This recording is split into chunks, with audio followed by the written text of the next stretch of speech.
Hello दोस्तों, मैं सोनिया यादव अपने यूट्यूब चैनल पे आप लोगों का स्वागत करती हूँ। मैं एक बहुत ही सुंदर मंडप गीत सुनाने जा रही हूँ। अच्छा लगे तो कमेंट बॉक्स में आप लोग जरूर बताइएगा। लाइक शेयर सपोर्ट करना ना भूले दोस्तों। दुल्हा सुंदर दुल्हीन सुंदर सुंदर सब परिवार रे, एक नाही सुंदर दुल्हे के पापा जे कर चिचुकल गाल रे, एक नाही सुंदर दुल्हे के पापा जे कर चिचुकल गाल रे, एक नाही सुंदर दुल्हे के पापा जे कर चिचुकल गाल रे, एक नाही सुंदर दुल्हे के पापा मुँह में रखे के पत्थर दिहली तबो न फूल गाल रे,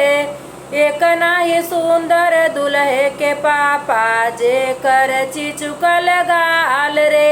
एक नाही सुंदर दुल्हे के पापा जे कर चिचुकल गाल रे, एक नाही सुंदर दुल्हे के पापा जे कर चिचुकल गाल रे।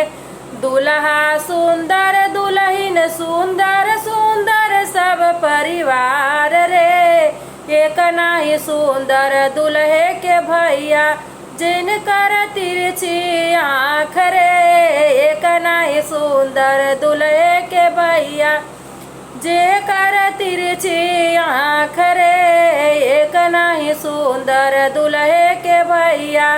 रीवा भर के चश्मा दिहले तबो न सुधरे आँख रे, रीवा भरे के चश्मा दिहले तबो न सुधरे आँख रे, एक नाही सुंदर दुल्हे के भैया जे कर तिरछी आँख रे,